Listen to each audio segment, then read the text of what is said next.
आज का प्रेरणा संदेश भाग 11। किसी भी प्रसंग और परिस्थिति का असर हमारे जीवन पर अवश्य होता ही है। फॉर एग्जाम्पल, किसी का कार एक्सीडेंट हुआ तो वह आदमी जब जब गाड़ी चलाएगा या गाड़ी में बैठेगा तब उसको यह प्रसंग याद आएगा।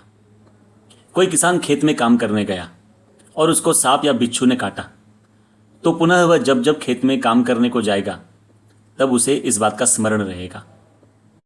किसी ने सबके सामने हमारा अपमान किया अथवा कोई बहुत बड़ी कुदरती आपत्ति आई, इन सभी प्रसंगों अथवा परिस्थितियों का असर बहुत लंबे समय तक चलता है।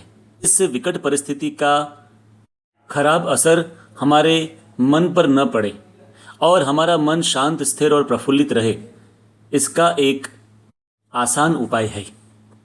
उसको सुनने से पहले एक प्रसंग का श्रवण करें। अमेरिका में डॉक्टर बेन कार्सन नामक एक बहुत महान न्यूरोसर्जन हैं। उनके पास एक बार जर्मनी से एक कपल आया अपने ट्विंस बच्चों को लेकर और कहा कि हमारे इन दोनों बच्चों का मस्तिष्क जुड़ा हुआ है, तो ऑपरेशन करके इन दोनों का ब्रेन स्प्लिट करना है। डॉक्टर बेन कार्सन ने केस का स्टडी किया और कहा कि this is not only difficult but this is next to impossible. तो उस युगल ने कहा कि देखिए डॉक्टर, हम पूरे विश्व में गए, सभी डॉक्टर्स ने ना कह दी, लेकिन we strongly believe in you that you can do it.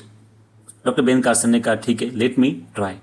भगवान को प्रार्थना करके उन्होंने ऑपरेशन शुरू किया और सफलतापूर्वक ऑपरेशन पूर्ण हुआ। दोनों बच्चों की जान भी बच गई और ब्रेन भी स्प्लिट हो गया। इस सफलता की वजह से उनका बहुत बड़ा सम्मान किया गया, बहुत बड़ा फंक्शन हुआ, उनकी प्रशंसा हुई।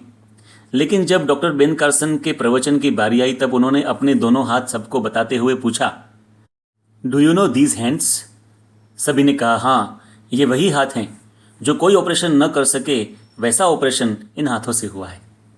डॉक्टर ने कहा नहीं, आप इसका यश मुझे न दें, क्योंकि जब मैं छोटा था तब खराब मित्रों की संगति से मेरा जीवन बर्बाद हो गया था। इन दोनों हाथों में चाकू, सिगरेट, दारू की बोतल और ड्रग्स की गोलियां थी। लेकिन मेरी माता ने मुझे लाइब्रेरी में ले जाकर अच्छी किताबें देकर कहा कि इनको पढ़ो। प्रथम तो मुझे बहुत ही कठिन लगा, मैं पढ़ना नहीं चाहता था, लेकिन धीरे धीरे मैं किताबों को पढ़ने लगा और इसका असर यह हुआ कि मुझ में रहे हुए दुर्गुण चले गए और सद्गुणों की संप्राप्ति हुई। मेरा जीवन बदल गया। मैंने पुनः पढ़ाई शुरू की, स्कूल ज्वाइन की और आज मैं न्यूरोसर्जन हूँ। इसलिए इसका यश मैं अपनी माता को देता हूँ, क्योंकि उनकी वजह से ही मुझे अच्छी किताबें पढ़ने की आदत पड़ी और आज मैं एक अच्छा इंसान बन गया हूँ। हाँ मित्रों, अच्छी किताबें पढ़ने से हमारे मन और जीवन पर बहुत अच्छा असर होता है। हमारी वाणी, वर्तन और विचार बदल जाते हैं। किसी भी विकट परिस्थिति का हम पे खराब असर नहीं होता। और इसीलिए यदि हम भी अच्छे पुस्तक, हमारे सद्ग्रंथ, सदशास्त्र पढ़ने की आदत डाल दें तो ऐसी विकट परिस्थितियों का असर हमारे मन और जीवन पर नहीं होगा।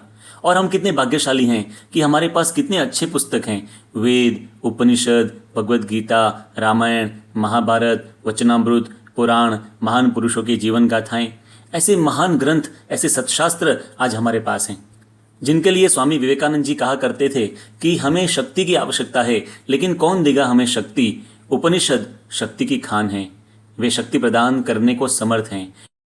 तो विनोबा भावे कहते थे कि my body has been nourished by my mother's milk but my mind and my soul have been nourished by the milk of Shrimad Bhagavad Gita. अर्थात मेरे इस शरीर का पोषण माता के दूध से हुआ है, लेकिन मेरे मन और आत्मा का पोषण श्रीमद् भगवद गीता के ज्ञान से हुआ है। महान साहित्यकार रघुवीर चौधरी कहते थे कि वचनामृत में समग्र भारतीय धर्म एवं अध्यात्म साधना का अर्क है। और गुणातीतानंद स्वामी कहते थे कि वचनामृत ही इस पृथ्वी का सच्चा अमृत है।